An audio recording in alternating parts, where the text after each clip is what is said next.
మొక్కజొన్న సాగులో meta nano DAP, meta nano urea వాడిన రైతు మనతో పాటు ఉన్నారు.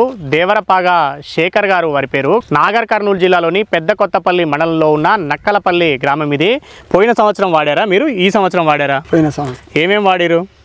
Non DAP, non urea. Nano DAP వాడిరు, నానో యూరియా వాడిరు. స్ప్రే చేసేవే కదా? స్ప్రే చేసి స్ప్రే చేసేవి అంటే నానో టెక్నాలజీతో వచ్చినటువంటి లిక్విడ్ బాటిల్స్ వాడామనేది వారు చెప్తున్నారు. ఇట్లాంటి రిజల్ట్ కనిపించింది మీకు? మామూలుగా ఇప్పుడు వేసుకునేది డిఏపి యూరియా కన్నా కొద్దిగా మంచిగానే అనిపించింది. అంటే సేమ్ రిజల్ట్ అయితే ఉందిగా, ఏం ఇబ్బంది రిజల్ట్ అది శేఖర్ గారు చెప్తా ఉన్నారు.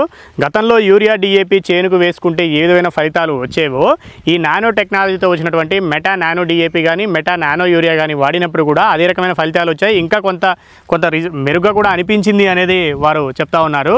నానో డిఏపి 1 లీటరు ధర 590 రూపాయలుగా ఉంది. మెటా నానో యూరియా 1/2 లీటరు ధర 250 రూపాయలుగా ఉంది. వాళ్ళు పక్కనే ఉన్నటువంటి పెద్ద కొత్తపల్లి మన గ్రోమోర్ కేంద్రంలో తెచ్చుకున్నామని చెప్తున్నారు. ఈ సంవత్సరం కూడా వారు సాగు చేస్తున్న మొక్కజొన్న తోటలో ఈ మెటా నానో డిఏపి, నానో యూరియాలు వాడుతున్నారు. ఈ గ్రామంలో చాలామంది రైతులు కూడా ఈ నానో టెక్నాలజీతో వచ్చినటువంటి యూరియా డిఏపీలు వాడుతున్నామని చెప్తున్నారు.